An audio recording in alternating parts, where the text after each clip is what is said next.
9 heures, écoutez vibrer la planète éco avec Stéphane Soumier dans Good Morning Business. Absolument pas parler du couple franco-allemand. On en parlera demain du couple franco-allemand. Et c'est Gauthier Picard qui est avec nous. Bonjour Gauthier Picard, le patron du Rue du Commerce. Bah oui, parce que évidemment, il fallait solder. Ça se termine, ça se termine ce grand forum du e-commerce qu'on avait inauguré avec Catherine Barba lundi, qu'on va conclure avec vous parce que vous êtes au cœur, la stratégie du e-commerce. Ça fait un moment. C'est dur, Gauthier Picard. On va pas se cacher, on va pas se mentir. C'est dur, le e-commerce. Au cœur de l'histoire de Rue du Commerce, on a tous les défis que vous avez dû relever les uns après les autres. Chacun de ces défis, c'est quand même une claque en pleine figure. Oui, c'est exactement, parce qu'on est dans un marché où on doit gérer la croissance, ça c'est dur. On a des problématiques de rentabilité très complexes parce qu'on doit proposer des prix très bas pour les consommateurs. Et puis aujourd'hui, on arrive dans une étape où on doit se réinventer, le e-commerce doit se réinventer pour intégrer le commerce physique et que tout ça ne devienne plus que du commerce. On va y aller, c'est la lame de fond, mais moi je me souviens de nos premiers entretiens et c'était d'abord, on ne peut plus être un pur player sur un seul domaine. Ensuite, il a fallu s'ouvrir à d'autres partenaires, ça a été votre galerie marchande. Et enfin, alors enfin, j'en sais rien, c'est peut-être pas la fin de l'histoire, il y a eu effectivement cette décision très surprenante de s'adosser à Altaria Cogedim et donc à un groupe qui fait des centres commerciaux en dur.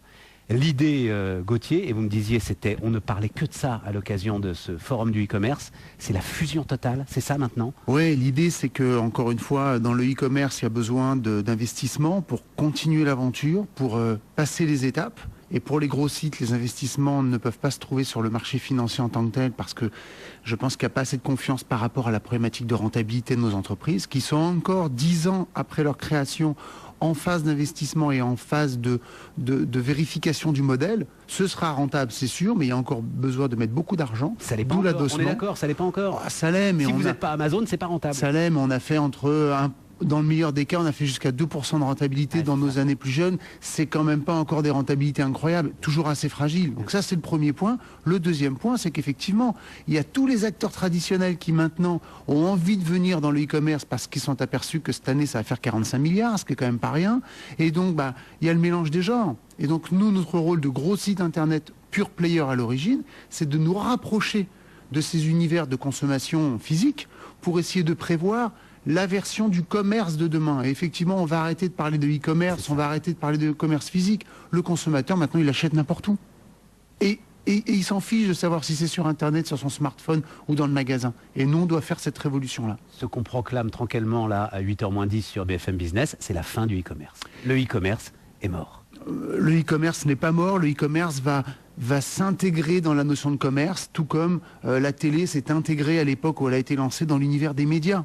Ça voulait pas dire qu'elle allait perdre son identité, ça voulait dire qu'elle allait se transformer pour faire en sorte d'exister avec les historiques. Eh bien, le e-commerce, c'est exactement pareil. On a émergé parce qu'on a apporté quelque chose de nouveau.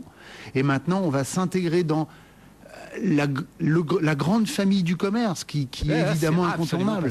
Mais c'est vrai qu'en 10 ans, les choses ont incroyablement changé. Incroyablement changé. Quelle histoire vous avez traversée quand même. Mais concrètement, comment ça va se passer?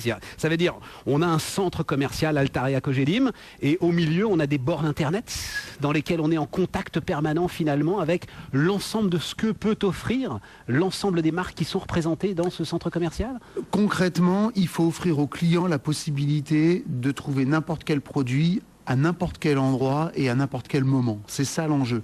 Alors effectivement, est-ce que demain, comment Internet va rentrer dans les centres commerciaux, mais aussi dans les magasins? Parce que la problématique se pose pour les centres commerciaux, mais la problématique se pose pour les magasins eux-mêmes.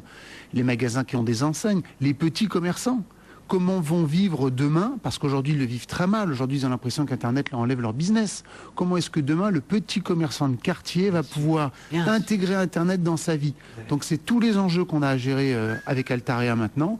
Autant vous dire que ça phosphore et qu'on est sur plein de projets en même temps. Mais quoi, on va les mettre en réseau, ces petits commerçants? On peut imaginer plein de choses, on peut imaginer des mises en réseau, on peut imaginer des échanges qui vont permettre de monter des opérations de trafic pour ces magasins avec en même temps le support de tous les produits qui sont vendus sur Internet et qui évitent de stocker trop de produits. On peut imaginer le développement de ces magasins sur une partie virtuelle qui leur permet d'élargir leur zone de chalandise. On peut vraiment imaginer des tonnes de choses. Et puis on peut surtout rester très très discret parce que c'est l'univers concurrentiel qui est en train de se jouer là-dessus. C'est un univers concurrentiel fou. C'est Le mobile, clair. parce que quand je pense à ces petits magasins, il y a le mobile qui déboule là-dessus et qui vous oblige de toute façon à tout remettre sur la table. Le mobile, c'est le média du commerce de demain. C'est-à-dire qu'effectivement, il y a des formes de commerce qui sont le physique, le dématérialisé, mais le mobile, c'est, vous savez, le mobile, c'est la prolongation sociale et naturelle de l'individu aujourd'hui. C'est comme ça, c'est un effet de société. On n'a pas forcément un jugement à porter là-dessus. Non, non, là. Donc le mobile va être le véhicule absolu de ce que le consommateur va trouver demain. Et quand je dis consommateur, c'est pas que dans le e-commerce, c'est dans le service, c'est dans tout. Mais ça Donc, change les règles que vous avez apprises ou pas? Tout ce que vous avez appris de votre expérience de e-commerce? Non, ça change pas les règles parce que finalement, le support, que ce soit un ordinateur ou un mobile, ça change pas fondamentalement les règles de commerce, et notamment celles qu'on a apprises sur le commerce dématérialisé. En revanche, ce que ça change, c'est que le mobile, vous vous déplacez avec. Donc, ça change le comportement du consommateur qui pourra utiliser son mobile dans un magasin, dans le train, à n'importe quel moment. Et là, ça change puisque finalement, il doit pouvoir avoir accès à tous les produits en même temps, et c'est pour ça que le commerce physique, entre guillemets, trouve la nécessité d'aller sur Internet, parce que maintenant, c'est fini. On ne peut pas dire c'est Internet chez soi, et puis c'est le commerce physique dans la rue. Ça, c'est terminé. Maintenant, c'est le commerce partout. Quelle histoire! Et alors, là-dedans, il y a de la technologie. Parce que vous avez remis, je crois que c'était hier, avant-hier, vous avez remis un certain nombre de prix d'innovation technologique. Oui, pour les e-commerce awards sur le salon, on a sélectionné un certain nombre de dossiers. Pour vous donner un ordre d'idée, hein, on travaille sur des startups qui essayent d'innover pour créer des outils pour le e-commerce. Cette année, plus de 500 dossiers reçus, quand même, 500 dossiers de startups qui se créent pour essayer d'apporter tout ça au e-commerce. Ici, hein, dans notre bon vieux pays, là. Ah ouais, dans notre bon vieux c'est pays. ici que ça se passe. Hein. Et sur les 500 dossiers, il a fallu en sélectionner 30 pour les discuter, et puis 10 pour les récompenser. Et on voit apparaître des choses étonnantes. Il faut quand même rappeler, et c'est un chiffre moi que je trouve toujours dingue, il faut rappeler qu'il se crée un site de e-commerce en France tous les 20 minutes. Un site de e-commerce en France, nouveau tous les 20 minutes. Alors évidemment... D'accord Gauthier, mais vous nous avez dit que c'est plus l'enjeu. C'est Oui, plus l'enjeu parce que... C'est plus l'enjeu, mais en même temps, c'est un territoire incroyable, notamment pour les produits ciblés. C'est un territoire incroyable pour des choses que vous ne pouvez pas trouver en magasin, parce qu'il y a aussi des choses qu'on ne peut pas trouver. C'est plus des gros sites qui se créent. Les gros sites, ils ont déjà fait leur histoire. Ce sont des micro-sites avec des micro-entrepreneurs qui souvent se disent, mais tiens, ce produit-là, plutôt que d'ouvrir un magasin physique, si j'ouvre un magasin virtuel, moins de risques, moins de coûts, et je peux peut-être aller plus vite. Il n'y a pas de travaux à faire, il n'y a pas de loyer à trouver, il n'y a pas de loyer à payer, il n'y a pas d'emplacement à trouver, etc. C'est peut-être la forme du petit commerce de demain. Celle qui vous a le plus bluffé. C'est peut-être pas le premier prix d'ailleurs, parce que derrière il y a des éléments de rentabilité, etc. Mais celle qui vous a le plus bluffé, là où vous vous êtes dit waouh. Celle qui m'a le plus bluffé, et pour le coup c'est très technique dans notre métier à nous, c'est une société qui s'appelle Gamed, et c'est une société qui permet au e-commerce de réinventer son coût d'acquisition client.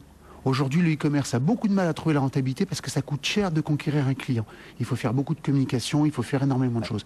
Et Game, c'est le représentant en France de ce qui commence à se faire aux États-Unis, c'est-à-dire le ciblage comportemental des campagnes de publicité sur Internet. Ça, c'est vachement intéressant parce qu'à mon avis, ça va nous permettre là encore une fois, de réaccélérer dans le e-commerce avec des coûts d'acquisition plus faibles et donc la capacité de réinvestir ça ailleurs.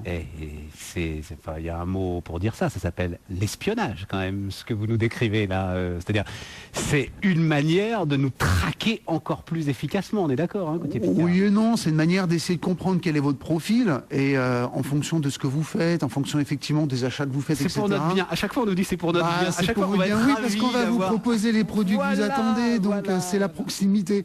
Mais c'est vrai que de toute façon, dans ce monde de l'Internet et de la virtualité, entre guillemets, on n'a jamais aussi bien connu les individus et leur comportement que dans ce monde de la virtualité. Et c'est ça qui est un peu le paradoxe incroyable de ces technologies. On finit même par faire un petit peu de philosophie juste avant 8h, là, avec Gauthier Picard, le patron de Rue du Commerce. On comprend que ça bouillonne. Voilà. Ah, ça bouillonne. Et on est absolument ravis de tout ça. Merci infiniment, hein, Gauthier Picard. Merci, à bientôt. Patron de Rue du Commerce, donc ce matin sur BFM Business.